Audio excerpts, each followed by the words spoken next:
Hi, and welcome to Between Two Posts podcast. My name's Joshua, that's Justin, and we're going to get the show started for you. So we're going to jump into our first game. The Prowlers sneak into Arnprior to take on the Rivermen. Let's check out the highlight pack and see how they fared. It's a good one. Just a little too far for me to glance at the moment. Tell you who that was. There comes 16 with a nice shot over to 72. He had an opportunity, but he didn't notice it. It looks like another one, and here's a goal for the Rivermen. 1-0. That was number 27. Looked like Jack. A big save by Missick. Doing much with it when they're trying to get out of the zone, and they just keep turning it over. And we have a goal by the Rivermen with a lot of sloppy play by the Prowlers is going to put up the Rivermen 2-0.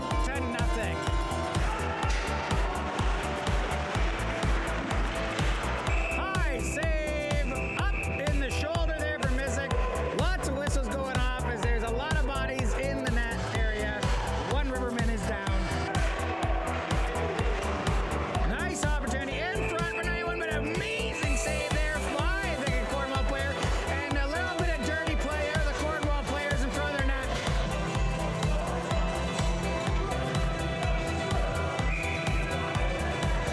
And there you have it. He was told to keep his mouth shut, and he didn't, and he's got himself an unsportsmanlike conduct penalty. And here come the Rivermen on the power play. Shot, score. That wasn't much effort. He just came in and flung it on the net. I'm not really sure what's going on with the Prowlers. There's no fight, no discipline right now.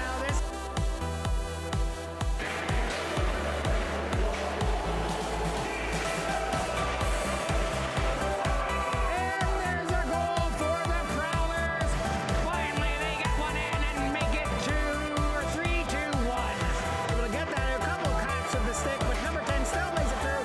Shot on, and he scores on the far side. Just sneaks it through to restore the 3-goal lead.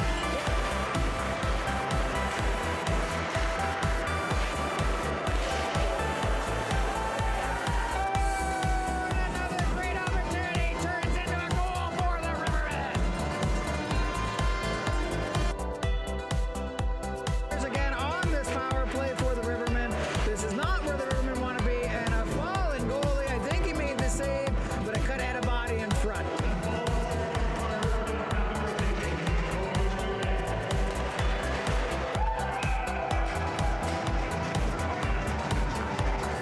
And the Prowlers score on this penalty kill.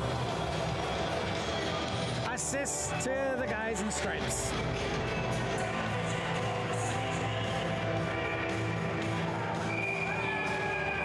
And number 7 from the Cornwall Prowlers takes a swing at the Rivermen player.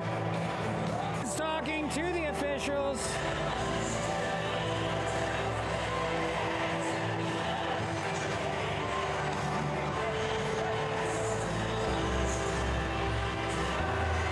And 7's kicked.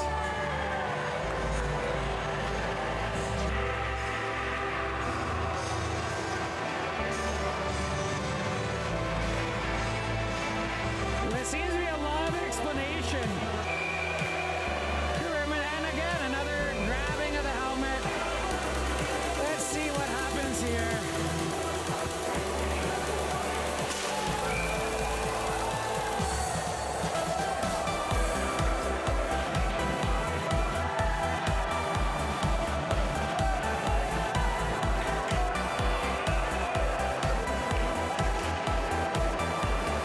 Oh, we have a goal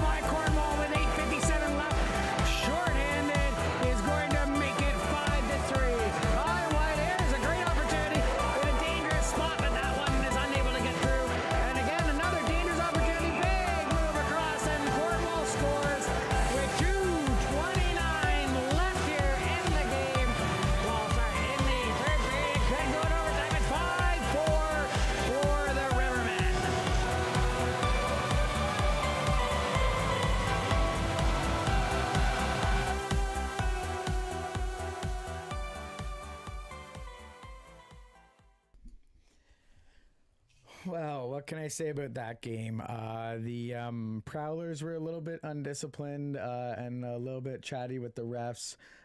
So I think the refs had gotten enough, and that's why you saw a lot of chatting with them there in the highlight pack.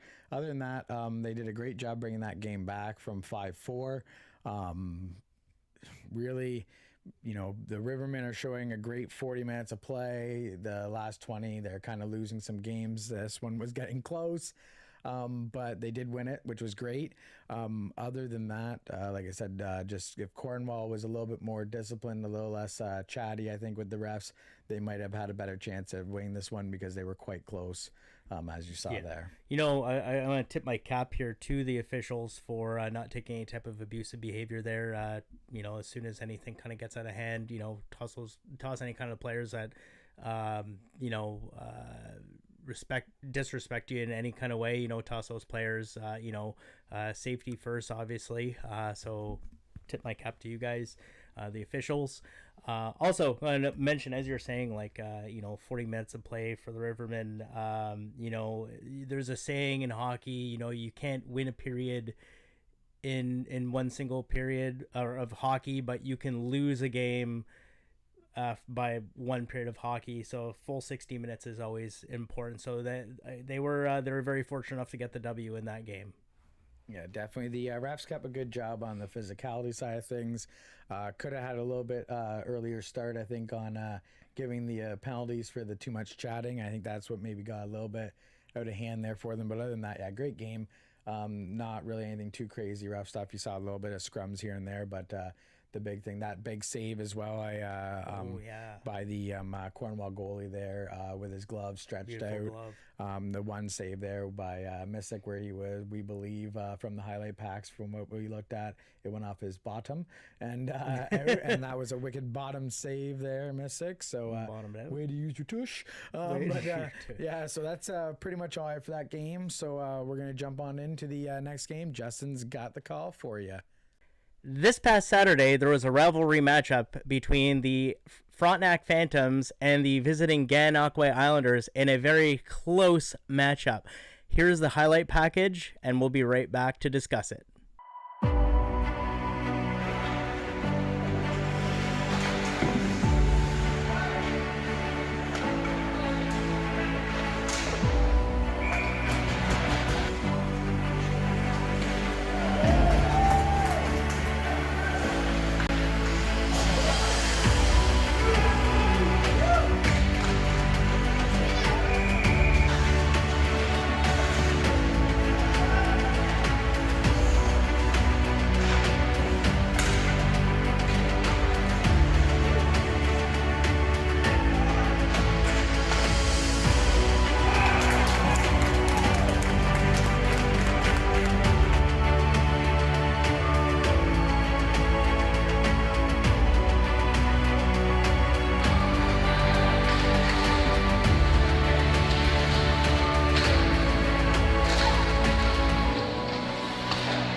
Well, we hope you enjoyed that highlight package. That game I was there for. It was honestly the closest game that we have witnessed so far this season that we've been covering.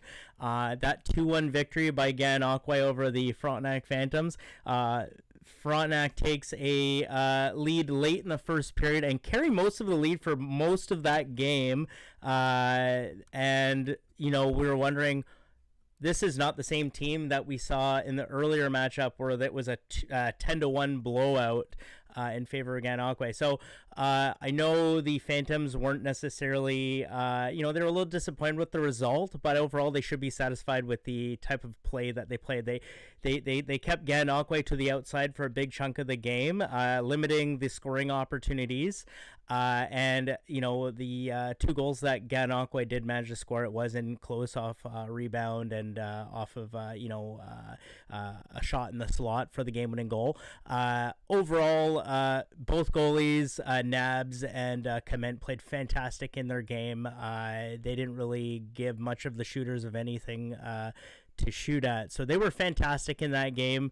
Overall, there was a couple of scrums that happened, a couple of challenges on the ice, but nothing more than that. But overall, very tight game, the tightest you'll probably ever see in this league. So overall, great effort by the Phantoms, and overall Gananoque keeping their undefeated streak alive. So Josh, you want to have anything to add on to that? I just got 2 things to add in there. First off, for Gan had a short bench, as you can see, and for a rivalry game, when I was streaming it live, I felt that it was very well contained. There wasn't a lot of crazy rough stuff. A little bit of scrums. You expect that in a rivalry game, especially Gan and Kingston. Gan has a Starbucks now, so they definitely a good rivalry there. So I was pretty pumped to see that, but it was clean. It was nothing crazy. There's a 9-on-9, at one point we're 9-on-9 incident, but nothing came of that. And the other thing I just wanted to say was to the Gananoque fans, thanks for coming out with some numbers. You guys made a lot of noise. Loved hearing that. I know that you guys were driving this guy nuts when he was doing his edit. So that's what we want. We want to be driven nuts by fans. Like you said, we had that Mustangs game where that horn was just going off. Oh, then, yeah. So thanks for coming down to down the 401 to Kingston and putting in a good showing with the fans. Great atmosphere. And same thing, Frontenac fans, when you're going back down to Gananoque next, make sure you go down and Deserano. Well, no, Deserano's next game. I'm just saying when they go to Gananoque, they need to make noise in Gananoque. Yes. But yeah, upcoming, you'll hear about it later. You're going to want to make noise at the next game too, because it's a close one. But we're going to jump into the next game, and that one is me. So I'm going to take that one off here. And the Mustangs charge into Bytown. Both these teams have been playing some great hockey. Who knows how this one will end up? Check out the highlight pack. By the goalie from Bytown. Now they're just trying to find an opening to get that puck through, and we have a goal. With 1:46 remaining in the penalty, unsportsmanlike, so Stormont's gonna take the lead.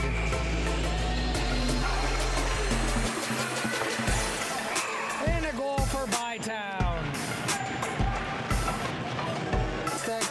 I'm not sure whether when he got up, but we'll keep our fingers crossed that he's okay. Nice high shot. Stopped by the Mustangs. There's only a minute 12 left here in the first period. And they shoot and score to make it 2-1 for the Mustangs. And here comes 21 on the drive. Shoots it. And he scores with 9.1 seconds left in the first period to tie it.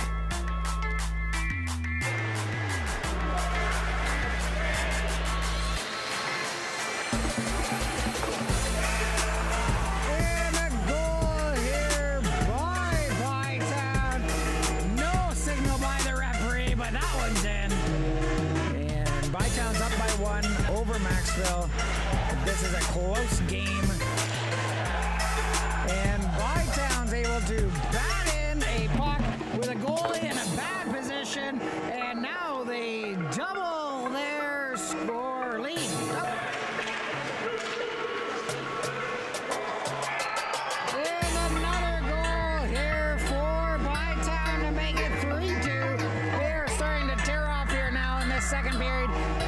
send him deep in the far corner.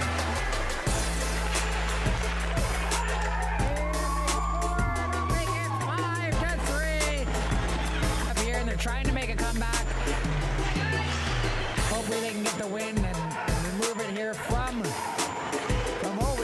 have and there's a goal. There was a no goal, but it was uncovered, and they were able to slide it in. Mark.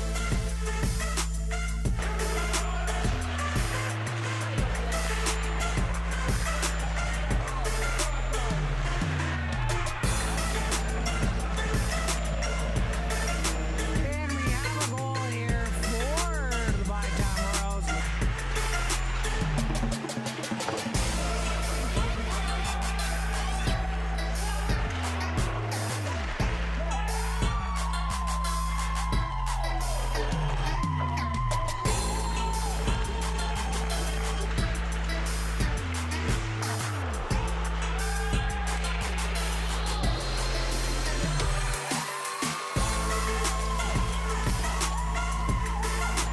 And just like that, we have ourselves a tie game, 6-6 here with 4 minutes.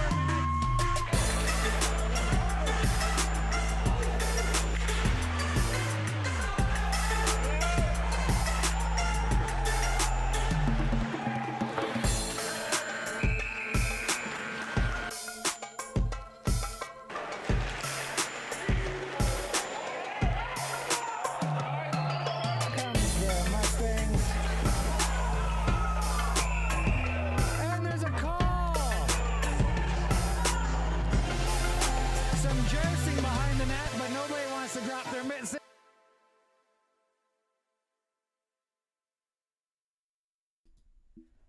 Well, there you have that highlight pack. Just a little bit. I was at the game. Justin wasn't there, so what you're gonna find out about that, you're gonna find out from me. Isaac Bauer had a great game, like always. He had 3 assists. He always has top points on the team. Brandon Gilmore as well had 3 points for the Mustangs. As for the Royals, Ahmed Mahfouz had 3 points, and Maxine Chamberlain had 3 points as well. So they were the big notables in those. As to the goalie situation, Frederick Waugh was in net and struggled with 800 save percentage. Riley Tondrew came in relief and had 19 saves on 20 shots, so 950 save percentage. Was probably the biggest difference in the game. I believe if he probably played the full game, it wouldn't have went to a 6-6 tie. So yeah, the game was pretty good. I know that there was a little bit of the teams weren't all fully happy with the referees. There was one point where they called a penalty in overtime that the one team felt it was not fair, as a similar play happened right before that. So there's a little bit of that, but other than that, nothing really too big came out of it. No rough stuff, no arguments really too much other than that. That's pretty much the most I have on it. It did go to overtime and then ended in a tie. The only thing I would say there is from what I got from some of the fans, teams, and players, because I got a number of players messaging me that night, is that overtime, if it's the league is going to have overtime, they believe it should be finalized with a win on one team. So have a shootout or something along those lines. They feel for it's going to be a tie, might as well extend it at the end of the third.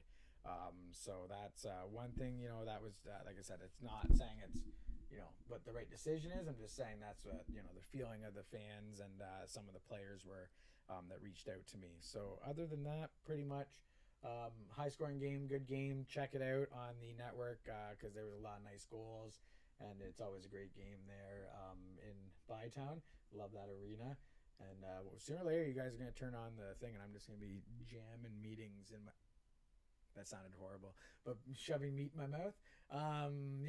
For meetings. Oh, that's how you do a promo. So we'll be right back after this commercial break. Yeah.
Hey, Ritos fans, he's back and reporting as always, Davin Hamilton and the Hamilton Report.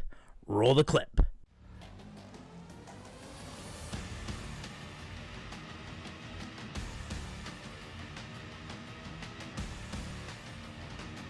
What's up, Ritos fans? I'm back to you with your post-game recap. Last night's game was a 5-2 loss for the Ritos. We only had 14 players and 1 goalie, which made it for a busy game for everyone's rest. 2 big injuries in the game made the bench even shorter. Dallas Slack made some crazy saves to keep the goals down for Tweed. He ended up with a 900 save percentage. Look at her belly. Next week's game for the Ritos is against the South Stormont Mustangs on October the 29th. I hope to see you Ritos fans there. And this is Davin and Brady signing off. Bye.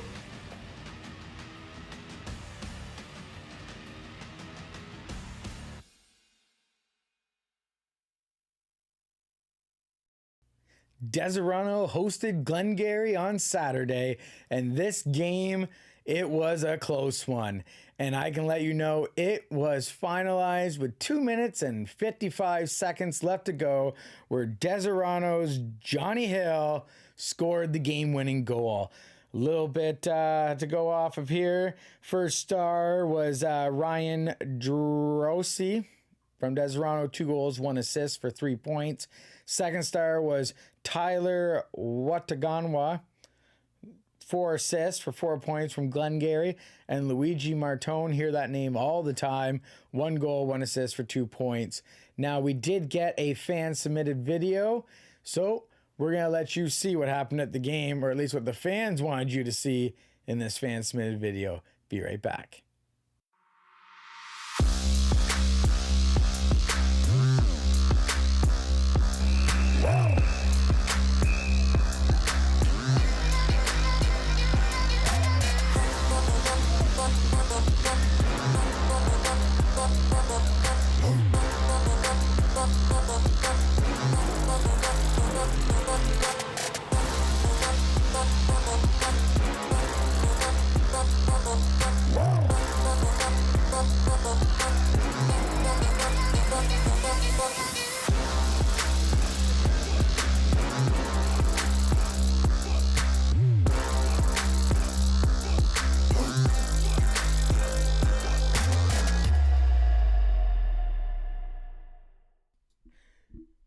Thank you to the fan who submitted that video. We love fans submitting their videos. In fact, it's stuff that you feel that should be on the show, and it's stuff that you as the fans want to see on our podcast. So keep submitting those videos because we love seeing it.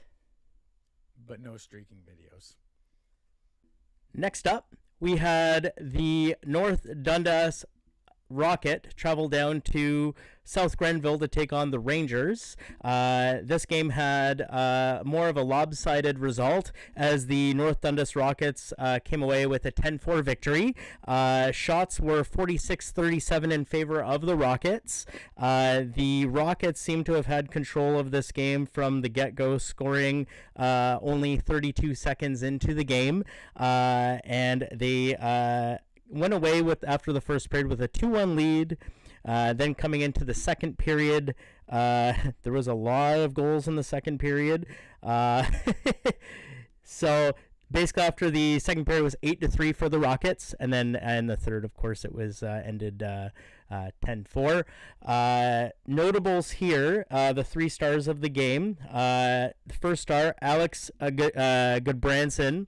No points on the evening, but however, we don't know, maybe he put some exceptional work down on defense.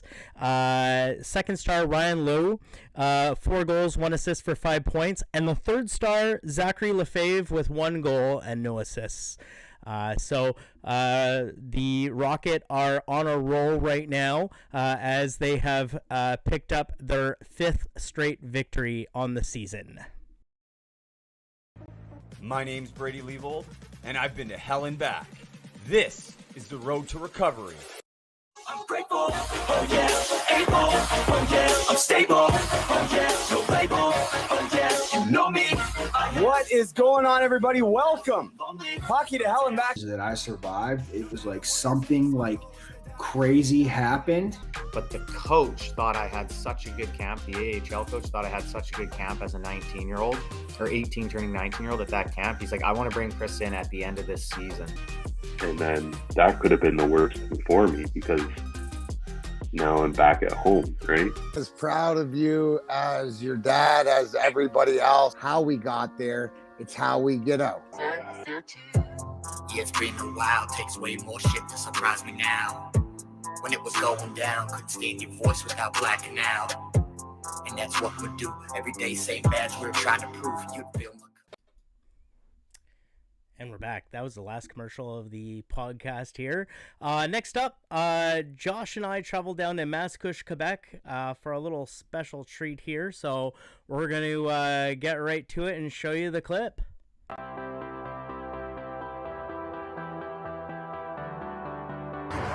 Hi everybody, this is Joshua, and I'm in Quebec with this guy.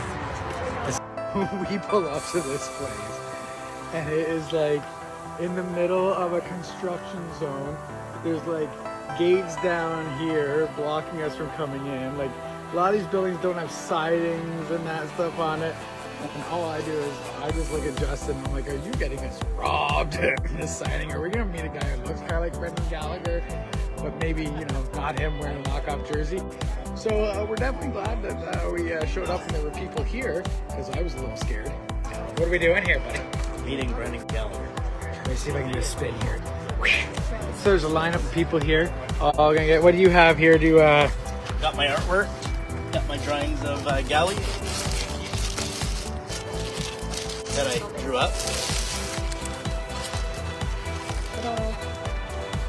Got one of my drawings of Galley. Beautiful art, but junky guy to draw it of. It's for Abigail, so she couldn't make it, unfortunately, because she was sick. So a little heartbroken, but She was kissing pictures of Brendan Gallagher all night and got sick with the cooties. If anyone's wondering, it happens.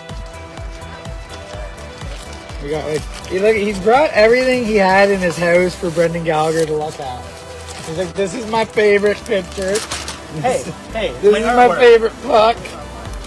And then, of course, we got the bloody face that I drew. Oh, the bloody face. Yep.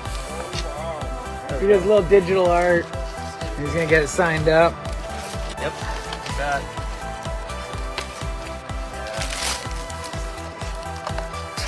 Let me see, there's obviously, if it was Mitch Marner, there would be more people here. But, He's a Leaf fan. We drove in from Kingston. I'm originally from here. He's from there. I have the keys in the vehicle. It was. No. I just want everyone to know every time I come across Montreal fans, I get abused for being a Leafs fan. But you know, if there's one Leaf player that I won't mind, it's Mitch Marner. I don't mind.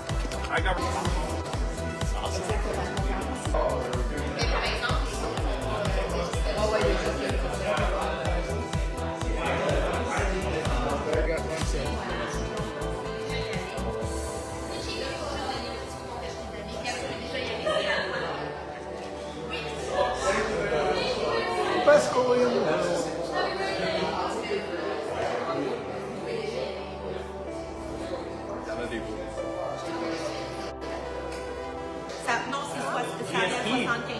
Oh yeah, I was at his first fight.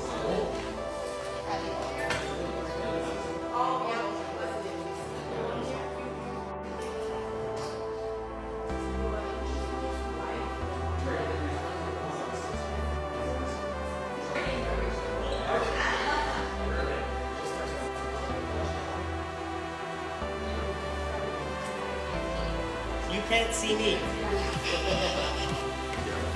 There we go. Happy birthday, Abigail. She's been your fan since she was very, very little. Wish you could have been here. I would have liked to meet you, but happy birthday. Hope you have a great day. There you go. So I drew these up with you. What do you want it insert? That will be good in blue.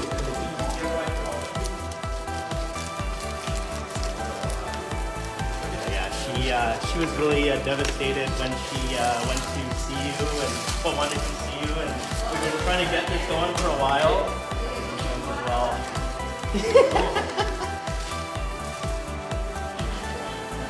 thank you. Oh, and I was gonna picture here with you.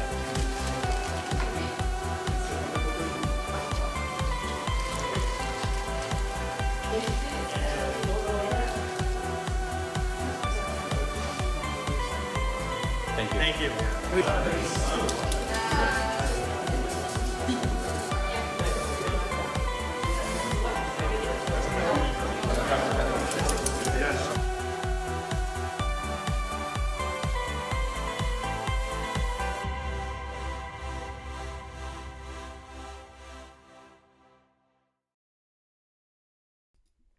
A special thank you to Mamarab Authentic and Brendan Gallagher for that event. They were extremely welcoming and just amazing hosts. Josh, thank you for coming down there with me and bearing with us Habs fans. It sucked. Overall, fantastic little shop there. So it's down in Mascouche, Quebec, so just in the Laval area. Overall, it was wonderful. The only downside was I was a little heartbroken. My daughter Abigail got sick the night before with some stomach bugs, so unfortunately she couldn't meet her favorite hockey player.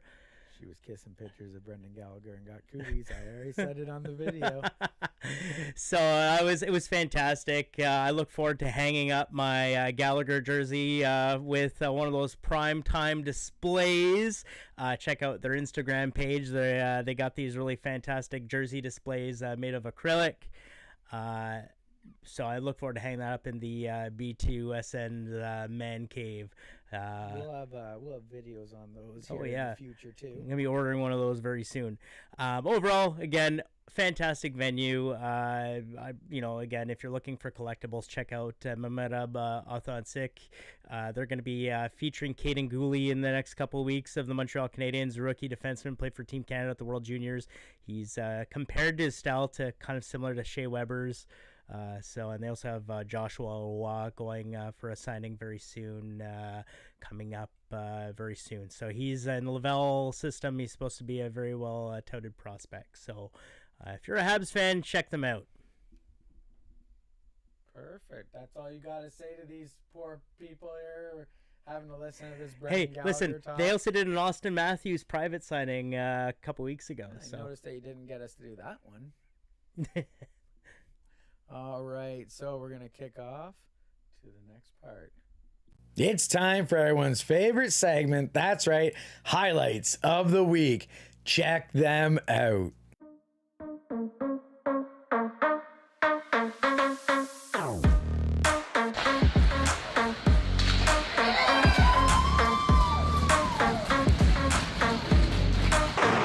Nice opportunity in front for 91, but amazing save there by the Cornwall player, and a little bit of dirty play there. The Cornwall players in front of their net.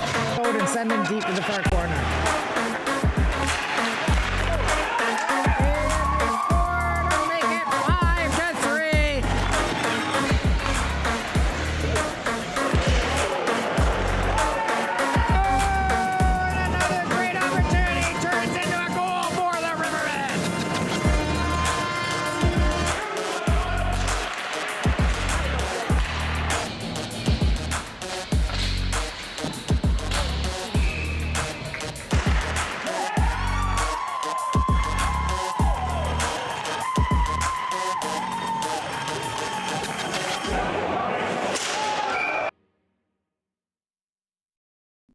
Welcome to Battle of the Highlights. So, first off, I want to say congratulations to Jake, the Cement Face Comment, on his victory on last week's Battle of the Highlights round robin. He took on the game-winning goal from Tweed. So, congrats, Jake, on that win. So, next highlight clips that you're going to see are the next two that are coming in. Roll the clip!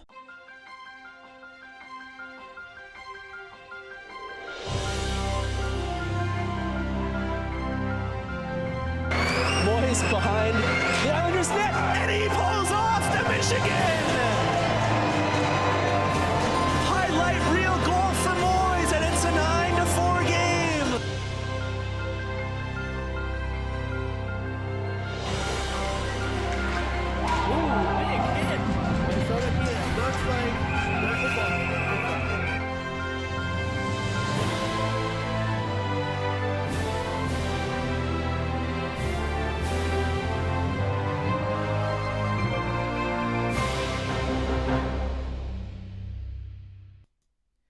we hope you like those highlights or Battle of the Highlights. You're going to go on to Facebook group when the poll gets put up there, and you can vote for which one you like the best. And the video will be put up on the B2SN Facebook page. So you'll have all the opportunities to get your voting in. And this is the last week that we have for the first 5 weeks. So we will have the fan vote video coming out next week with all of the contestants that didn't win. And you'll get a second chance to go back at it. So you'll have that. You'll have 2 votes next week, but this week you just have the one, and that's going up here after the podcast. Want to add in there. So first time we have a Battle of the Highlights that is not a goal or a save. It is a hit. Monstrous hit. Yeah, but there's a goal on it they can vote for and put yes, a goal in. that that blade tape. Woo! Yeah, get some blade tape. Blade tape everywhere. Apparently, if you want to score Michigan's, you in just the middle of games, go and buy the blade tape. It's effortless. It looks. It's like that. Effortless. It's like the stickum that the football players put on their gloves to catch the football, but for hockey sticks. Like the pitchers in baseball, getting all the sticky stuff on their ears and noses and the tar. And, yeah, they'll put it anywhere. All right, and now we're gonna jump on here to let you guys know the last little bit of information. Well, we're coming to a close here in the show, but we're going to bring you the upcoming games. Friday, myself and Justin will be in Gananoque to cover the Islanders versus the Rivermen, 2 of our teams we like to cover. It's going to be great. Saturday, I'm heading down to South Stormont to check out the Mustangs and the Ritos, and Justin's going to head down to Deserano to check out the Bulldogs and the Phantoms. We're excited for the content this upcoming weekend and seeing you in the next episode. But before we go, let's check in with Justin to see if he has anything else. Well, that was an awesome show, Josh. Again, it was a fantastic trip up to Mascouche again to see Brendan Gallagher, your favorite hockey player. There was some Toronto Maple Leaf stuff on the wall there. And again, special thanks to Memara Balthansik. And I want to give a little shout out here to Primetime Displays. They check them out on Instagram. They have some fantastic displays on there, and their shop link addresses on there. So again, check them out. And that will do it for our show today. That's all I got. We want to thank you for watching. We'll be coming back to you next week with another one. This is our shortest show ever, I believe. We're only 41 minutes in, so we gave it all to you quick this week. So again, thanks for watching. From me, from Justin, Mister is chilling on the couch too. Don't worry. He's been here the whole time with us. Thanks for watching. Keep on streaming. Keep on streaking. Don't. Jay Onright, he's talking to you. Yeah, that's right. I'm talking to Jay Onright. You want him to streak. Woo! No. And this just got R-rated. See you guys.